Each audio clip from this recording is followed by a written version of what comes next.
America and our allies have made some real progress against ISIS this year, seizing their caliphate and gaining ground on the terrorist group elsewhere.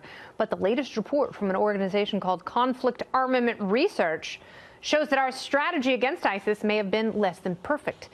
CAR spent 3 years studying how ISIS acquired their weaponry, and while a majority of it originated from Russia and China, and of course Eastern Europe, a notable amount also came from the U.S. ISIS was found with these things ranging from an anti-tank missile to fresh ammunition that they got from U.S.-backed Syrian rebel forces.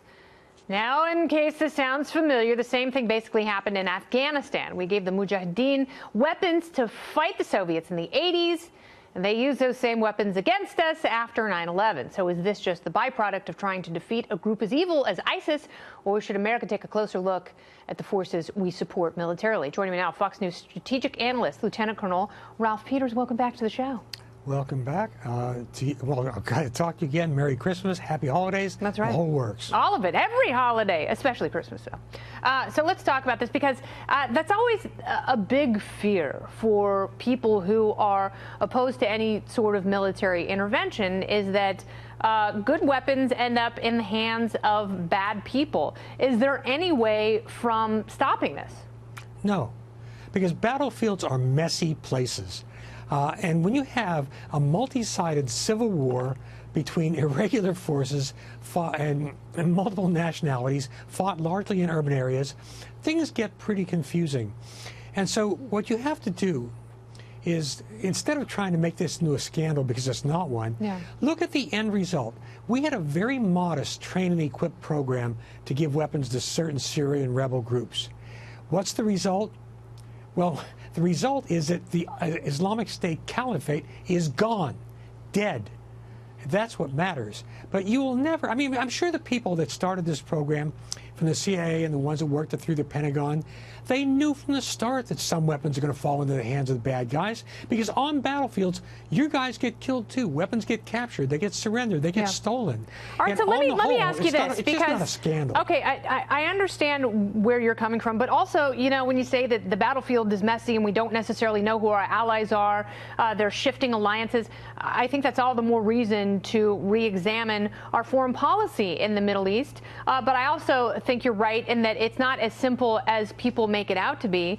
I guess my question is, we have technology that allows us to find our iPhones, and this may sound incredibly naive, but is there a way of equipping military weapons with the same sort of tracking devices and technology? Well, yes, there's always a way, but do you really want to do that? Do you want to really spend that much money? The kind of weapons we used, we're already spending $600 billion. Maybe we should spend it in better places. Well, we weren't spending that much. We're spending a few million on these programs. And given the results of the destroyed caliphate, that's pretty good. But no, it's good. I mean, we still have a problem of terror and these so-called lone wolves that are radicalized here and abroad and who want to do us great harm.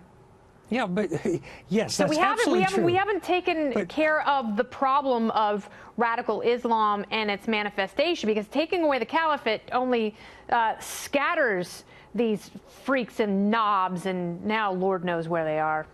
Well, you know, you pay off your student loans one payment at a time. And really, we've but then all of a sudden you got a mortgage and a gambling debt. Yeah, and certainly the Russians have got some gambling debts too. But really, trying to turn this into some sort of scandal just doesn't work. We gave them a relative handful of weapons. Some of them went missing. It will always happen like that. And these are really small arms, light weapons, very few of them with any sophistication whatsoever. The bulk of the weapons ISIS got, they captured from the Iraqi army, from the Syrian army, or they bought on the black market. And 90% of them, as you observed, came from Russia, China, Eastern Europe. 3% of the weapons recovered from ISIS. And we've recovered a lot of weapons from ISIS. 3% were from NATO countries. That includes the United States. Those are pretty good odds. Yeah, I mean, yes, considering that 97% came from elsewhere. I don't trust the elsewhere. I don't trust the actors, but I still don't think that's justification for rampant interventionism. It's the one thing that I like about the president's foreign policy is that he said he doesn't want to get us into more of these costly and complex wars. Lieutenant Colonel Ralph Peters, I have to go, but I do want to wish you a very Merry Christmas. I hope that, you too. are standing under mistletoe at least 15 hours a day. I carry the mistletoe with me. Well done. All right. Thank you very much, Ralph Peters. Yeah, Have a great I might night. show up in New York. Be careful. God. Okay, I'll be on the lookout. Security! Okay, thanks.